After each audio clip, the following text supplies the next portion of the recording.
ఒక మగ ఒక ఆడ అటుపక్క కూర్చుంది, ఇద్దరు ఆడవాళ్ళు ఇటుపక్క కూర్చున్నారు. గుడి ముందేను పరిశీలన చేస్తున్నట్టు అనమాట.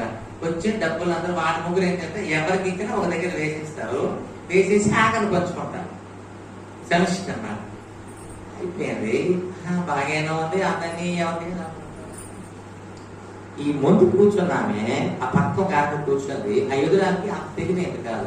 వీళ్ళ ముగ్గురు తెలివైన ఆమె ఈ ముందుదన్నమాట. దీనికి లీడర్షిప్ ఇచ్చారు. ముస్లింలో లీడర్షిప్ చూసాక సినిమాలో చూస్తారు కదా, లీడర్షిప్ అన్నమాట. ఇస్తే ఇదేంటి వచ్చినవన్నీ అందరూ చూస్తుంటే ఆ కూర్చుంటే డబ్బాలు వేయాలన్నమాట. అందులోనూ ఆ డబ్బా మీద కొబ్బరి మొక్క పెట్టింది. బాగా ఉందనుకున్నా. కొన్ని కొబ్బరి మొక్క మీద పెడుతున్నది, కొన్ని కొబ్బరి చిప్ప తీసి పెడుతున్నా. చూస్తున్నాను, బాగా ఉంది. ఆ అటపాకు వేరే ఉన్నది. వీళ్ళ ముగ్గురు ప్రధాన ముష్టిదారులు అన్నమాట వీళ్ళు.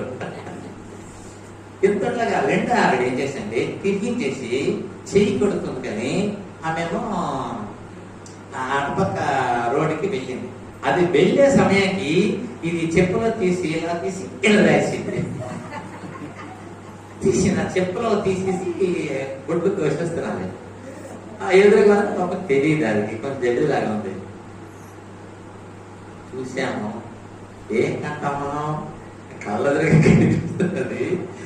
అంతే అందులోనే ఉంటారు. అంటే చూడండి, ఆమెకి ఆ గతి వచ్చింది, అందులో మళ్ళీ పక్క వ్యక్తిని మోసం చేయటం.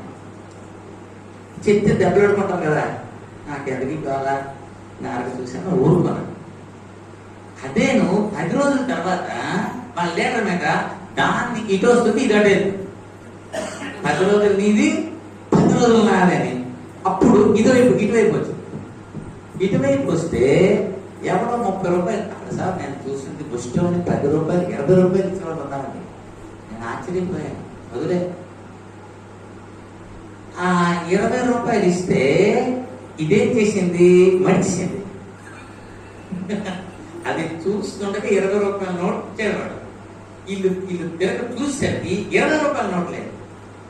పదులు ఏమన్నా కానీ ఆయన అంటుంది, ఇక్కడ 20 రూపాయలు ఇచ్చే షాప్ కానీ ఏదంటుంది, అది ఆకలితే ఇందులో పడేసి 20 రూపాయలు ఉండాలి కదా అంటుంది.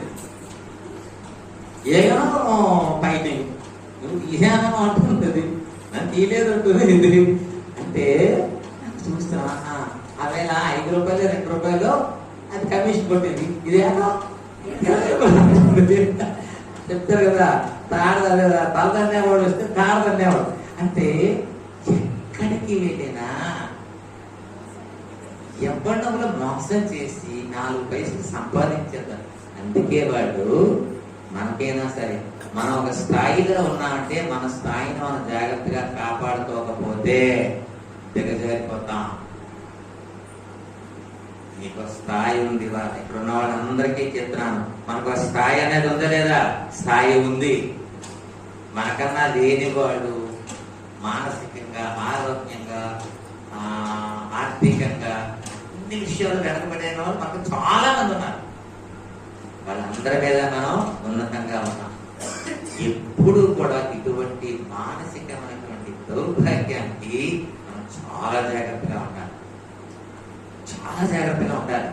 మనం పరీక్షించడం కోసం అటువంటి సన్నివేశాలు మనకి ఖచ్చితంగా ఎదురవుతాయి. నీకు ఛాన్స్ ఇచ్చాను, నీకు ఎవరు అడగడు అంటాడు. అప్పుడే మనం నాకు ఇది పరీక్ష వచ్చింది, ఈ సమయంలో నేను ఎట్లా ఉండాలో అట్లా ఉండకపోతే ఎవ్వరూ చూడకపోయినా ఎవరు చూస్తున్నారు? లోపల ఉన్నటువంటి పరమాత్మ చూస్తున్నాడు. తో పాటు 18 కెమెరాలు చూస్తున్నాయి. చెప్పాము చాలా సార్లు, 18 కెమెరాలు ఉన్నాయి. అక్కడ 9 కెమెరాలు ఉంటాయి. కానీ ప్రకృతిలో మానవుడు చేసే ప్రతి పనికి భగవంతుడు 18 కెమెరాలు పెట్టాడు. ఆ కెమెరా సంకేతం చెప్పాను. అందులో సూర్యుడు, చంద్రుడు, పంచభూతాలు ఇవన్నీ కలిపి 18 వస్తాయి అన్నమాట. వాళ్ళన్ని కెమెరాలు తీసేస్తారు. కానీ వాళ్ళు వెంటనే రిజల్ట్ ఎవరు చూసారా? ఈ మధ్య పూర్వం ఏదైనా హెల్మెట్ పెట్టుకొని టక్కన కట్టి మనం లేదంటే రాంగ్ రూట్ వెళ్తే టక్కన కొట్టుకుంటేవాళ్ళు. ఇప్పుడు ఏమనరు, మనం నిజంగా వెళ్ళిపోస్తాం. కానీ వాడు ఫోన్ నెంబర్, ఆ నెంబర్ తీసి చిన్నగా ఇంటికి 3 10 మనకు వచ్చేస్తుంది. పలానా రోజులు రాంగ్ రూట్ వెళ్ళిపోయాడు బాబు, నీ తలకి డబ్బులు కట్టమని మనకు వచ్చేస్తుంది. అట్లాగా ఈ అకౌంట్ అన్ని మనం తెలియదు ఉంది, కానీ లాస్ట్ లో మన అకౌంట్ అన్ని తెలియకుండా నువ్వు ఎన్ని చేసాను అనుకుంటున్నావో అవన్నీ లెక్కలకు వస్తాయి. ఏమీ అనుమానం లేదు. కాబట్టి మానవ జన్మ అంత జాగ్రత్తగా ఉండాలి. మనం అనుకుంటాం పనికి మాట్లాడాలి, మనం ట్యాలీ చేస్తాం, ఆడన్ని ఎగబాన్ చేసిన ఎంత బాగున్నాడు చూడు, ఆడ మనం మారిపోతామా? చాలా మంది అనుకుంటారు ఆడన్ని ఎగబాన్ చేసినా ఎంత సంపాదించేస్తున్నాడు, ఎంత గొప్ప అయిపోతున్నాడు. ఏం గొప్ప అయిపోతాడు? ఇదే. కాబట్టి మనం సత్యాన్ని తెలుసుకోవాలి. మనం ఎప్పుడు మనసుని పోగొట్టుకోకూడదు, కర్మాన్ని తప్పకూడదు. ఏ కర్మ చేసినా మనం బాగా ఆలోచించి ఏది చేసినా ఇది నాకు భగవంతుడు ఇచ్చాడు, భగవంతుడికి నేను నిష్కర్మగా నేను చేస్తున్నాను భావంతో చేస్తే మాత్రమే భగవంతుడిని మనం చేరుకుంటాము.